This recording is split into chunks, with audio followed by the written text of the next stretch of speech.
Welcome all. इस video में Nifty का एनालिसिस देख लेते हैं। कल फ्राइडे है, क्या कोई डायरेक्शन पकड़ेगा मार्केट या फिर ऐसा ही मूव करेगा, ये चार्ट से हम समझ लेते हैं। क्योंकि मार्केट इस तरीके से अब चल रहा है। आज एक्सपायरी का दिन था, आपको दिख तो रहा होगा कि मार्केट यहाँ ओपन हुआ, थोड़ा नीचे आके क्लोज हुआ, लेकिन मोमेंटम कुछ नहीं था प्रीमियम्स में। ऐसा अगर मार्केट, देखिए अब मार्केट को यहाँ से एक कोई डायरेक्शन पकड़नी ही पड़ेगी। अगर मार्केट ऐसा ही साइडवेज रहता है और आप अगर खास करके ऑप्शन बायर हो, जैसे कि हम मोस्टली ऑप्शन बाइंग ही करते हैं, तो दोनों तरह से आपका नुकसान ही है। गलत हो गए तो नुकसान ही है, वो तो है ही है। लेकिन आप अगर सही भी जाते हो, आप कोई डायरेक्शन प्रेडिक्ट भी कर पाते हो, तो भी लॉस है। क्योंकि मैं एक्सप्लेन करता हूँ कैसे लॉस में आओगे आप। दो ही तरीके के यहाँ पे ट्रेडर होते हैं ऑप्शन बाइंग में। एक जो हम हैं, जो कि स्मॉल लॉसेस के साथ काम करते हैं, मतलब स्मॉल स्टॉप लॉसेस होते हैं हमारे, जो भी हम ट्रेड लेते हैं। और दूसरे होते हैं थोड़ा बड़ा स्टॉप लॉस रखते हैं, राइट। दोनों तरीके से ही करोगे काम। अब देखिए स्मॉल स्टॉप लॉसेस वालों का अभी क्या हो रहा है, जैसे कि यहाँ पे हम स्मॉल स्टॉप लॉसेस लगाते हैं, तो हम मान लो यहाँ पे कहीं पुट लेने की हमने सोचा। हमारा क्या होता है, जो भी है 8-10 पॉइंट 15 पॉइंट ज़्यादा से ज़्यादा स्टॉप लॉस हम लगाते हैं एट द मनी का, कोई भी कॉल पुट लेके, ठीक है। अब उसमें हमारा जो स्टॉप लॉस होता है, वो जो ऐसी कैंडल्स बन रही है, आपको दिख रही है ऐसी कैंडल्स, और प्रीमियम जो बढ़ नहीं रहे। मान लो यहाँ कहीं एंट्री किया आपने, मार्केट थोड़ा भी ऐसा रह गया, मतलब मार्केट पहले कैसा था, जब मार्केट में पार्टिसिपेशन अच्छा था ना, आपने कहीं एंट्री ली, वहां से स्पाइक आ जाता था, तो सीधा आपकी पोजीशन हो गई सिक्योर, आप प्रॉफिट में ही आ जाते थे। अभी कैसा हो रहा है ना, कि मार्केट आपको मुंह देने से पहले 2-4 बार ऊपर नीचे कर रहा है, तो आपको निकाल ही रहा है। तो स्मॉल स्टॉप लॉसेस वाले तो 10-15 पॉइंट वाले तो फिर ऐसे ही, मतलब जो भी हमारा स्टॉप लॉस छोटा ही रहता है, तो इजीली मार्केट निकाल रहा है, राइट। और अगर बड़े स्टॉप लॉसेस है, उनका क्या हो रहा है, मान लो किसी ने यहाँ पे पुट की पोजीशन बनाई, उसने सोचा कि चलो मैं थोड़ा बड़ा स्टॉप लॉस रखता हूँ। अब जो बड़े स्टॉप लॉस रखते हैं उनका भी देखिए क्या नुकसान हो रहा है, कि अगेंस्ट अगर गया मार्केट, तो जो सोच रहे हैं ना उससे भी ज़्यादा लॉस हो रहा है। क्योंकि प्रीमियम डी के बहुत ही ज़्यादा हो रहा है, स्लो मार्केट है इसलिए।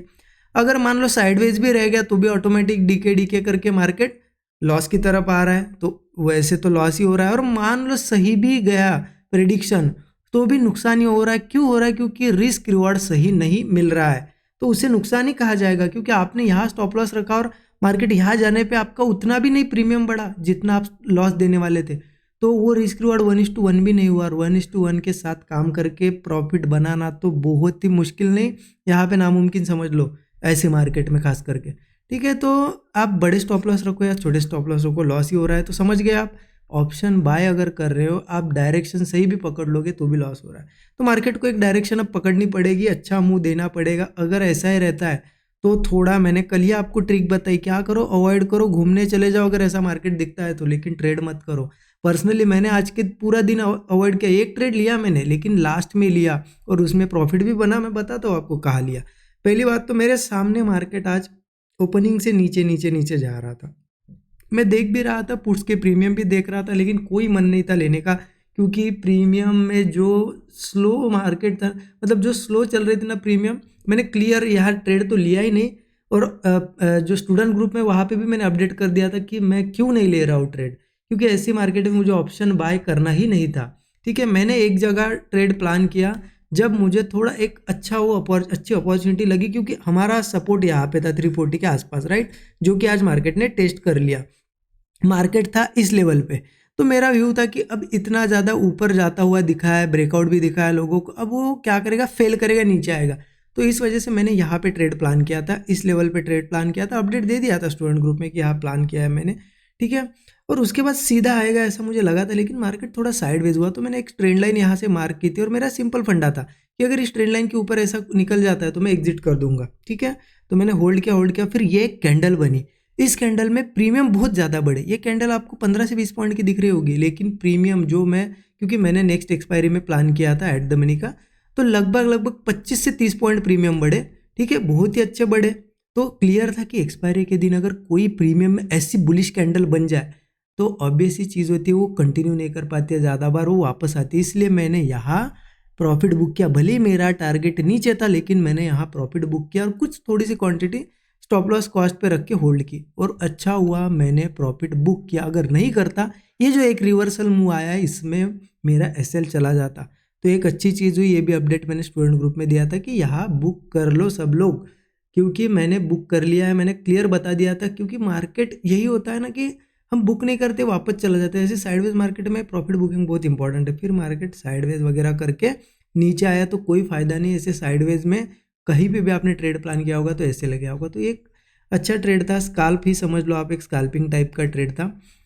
तो ये था आज का मेरा ट्रेड। लेकिन मैंने आपको बताया अभी कि ऑप्शन बायर हो और आपको ऐसा ही मार्केट दिखता है, अगर आप ट्रेड करने बैठते हो, मान लो कल की बात नहीं, मैं कल या मंडे कहीं पे भी अगर साइडवेज ही है मार्केट, तो आप पहले ऑब्जर्व करो मॉर्निंग में क्या मूव आ रहा है, क्या प्रीमियम बढ़ रहा है। अगर लग रहा है कि मूव भी अच्छा नहीं है, साइडवेज है, प्रीमियम भी नहीं बढ़ रहा है, सीधा अवॉइड करो। ऑप्शन बायर हो तो लॉसेस नहीं करने हैं, तो अगर लॉसेस करने हैं तो आप करो बिल्कुल ट्रेड, कोई दिक्कत नहीं है।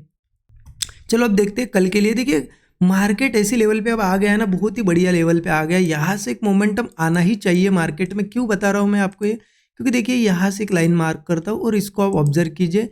ये हमने पहले भी बहुत बार देख चुके हैं हम ये, कि मार्केट जिस तरीके से एक रेजिस्टेंस था, ब्रेकआउट हुआ, रीटेस्ट करने आया था, लेकिन यहाँ से ही जाने की कोशिश कर रहा था। हमें लगा था कि जा सकता है, लेकिन फाइनली ये लेवल टेस्ट कर ली मार्केट ने। एक बहुत अच्छी चीज़ है, क्योंकि मार्केट कोई भी ब्रेकआउट देता है और फिर उस ब्रेकआउट ट्रेंड लाइन को या लेवल को टेस्ट करने आता है, तो बहुत ज़्यादा चांसेस होते हैं टेस्ट करने के बाद यहाँ से अच्छा मोमेंटम दे। ठीक है, देता है नहीं देता है कल पता चलेगा अब। लेकिन ये लेवल पे एक अच्छी अपॉर्चुनिटी है हमारे लिए कि अगर यहाँ कल कहीं मिलता है तो बुलिश भी ट्रेड बन सकता है, और इसके नीचे अगर जाता है तो एक पैनिक सिचुएशन भी क्रिएट हो सकती है। क्योंकि आपको पता है जेन स्ट्रीट की जो न्यूज़ आ रही है उसकी वजह से अब क्या हो रहा है, पार्टिसिपेंट जो है बड़े, उनको भी अब लग रहा है कि ये मार्केट पूरा के पूरा, अगर उन्होंने क्या किया ना, बैंक निफ्टी को पूरी तरीके से मैनिपुलेट किया, अपने हिसाब से चलाया है। इतने मतलब ये 2 साल से हमने देखा, जो मेन एक्सपायरी के दिन थे अपने हिसाब से चलाया है मार्केट को। तो अब क्या हो गया, थोड़ा सा डर भी बन गया है। तो हो सकता है अगर वो, एक तो डर का माहौल अलग, ठीक है, कि इतना ज़्यादा मैनिपुलेशन हो रहा है, इस पर कोई एक्शन होनी चाहिए, ये सोच रहे हैं लोग। तो और उसमें भी अगर मार्केट इस निगेटिव जोन में आता है तो फिर एक सिचुएशन पैनिक भी क्रिएट हो सकती है। इसलिए सस्टेन करना ज़रूरी है मार्केट को, अगर ऊपर जाना है तो। ठीक है, अब देखिए यहाँ पे हम प्लान कैसे करेंगे ना, कि 15 मिनट चार्ट पे चलते, मैं आपको बताता हूँ। देखिए एग्जैक्ट हम सपोर्ट के ऊपर है ना, सपोर्ट के ऊपर है, बहुत बढ़िया है। तो हम क्या करेंगे, ये लेवल जो है पकड़ लो आप 25,340 की, इसके ऊपर ओपनिंग हो गई। यहाँ अगर फ्लैट वगैरह भी ओपन होता है, सस्टेन करता है, कोई ब्रेकआउट जैसा सिनेरियो बनता है, अपसाइड का ट्रेड हम प्लान करेंगे। अगर मान लो एक हो सकता है कि सपोर्ट लिया है तो अच्छी खासी बाइंग हुई होगी, तो गैप अप भी हो सकता है। मान लो गैप अप हुआ तो देखो क्या करता है, गैप अप हुआ तो ऊपर सस्टेन करने दो, एक तो ब्रेकआउट बनने दो, या फिर मान लो रिट्रेस करने भी आया तो एक सपोर्ट क्रिएट होने दो। सपोर्ट के बाद जैसे सस्टेन करेगा, ब्रेकआउट वगैरह करेगा, तो अपसाइड का, कॉल साइड का मेरा प्लान रहेगा। ठीक है, इनिशियली अब देखिए टारगेट की बात करें तो सीधा यहाँ से ये सपोर्ट अल्टीमेट सपोर्ट है, चलेगा तो यही से फिर भागने ही लगेगा मार्केट।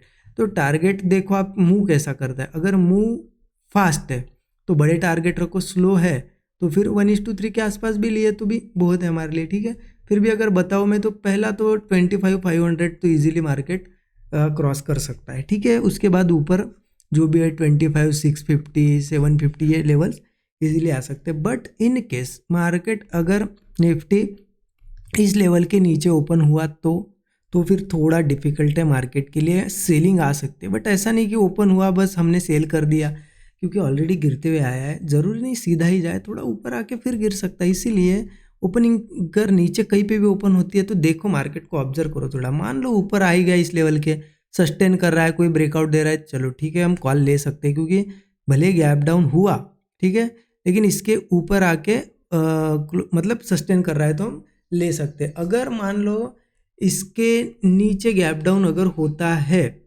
ठीक है, और नीचे ही जा रहा है, तो देखो थोड़ा अगर सस्टेन वगैरह करके वीकनेस दिखती है, कोई ब्रेकडाउन दिखता है तो हम पुट लेंगे। ठीक है, तो इस लेवल के नीचे थोड़ा वीकनेस देखो, कोई अगर ब्रेकआउट जैसा बना और वो फेल हो गया तो पुट साइड का ट्रेड हम ले सकते हैं।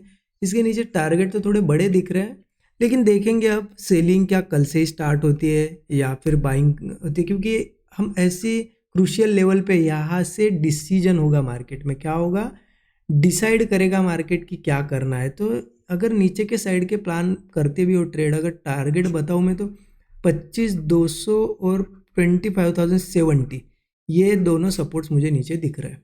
ठीक है, तो नीचे का तो क्लियर है, अपसाइड का भी क्लियर है। ज़्यादा कॉम्प्लिकेटेड है ही नहीं कल मार्केट, बस लेवल पे कौन सी लेवल के ऊपर या नीचे देखो, उस हिसाब से प्लान करो, ज़्यादा कुछ दिमाग लगाना नहीं है कल, ठीक है। बाकी जो भी ट्रेड वगैरह बनेगा तो वो मैं स्टूडेंट ग्रुप में ज़रूर शेयर कर दूंगा। Thank you so much everyone.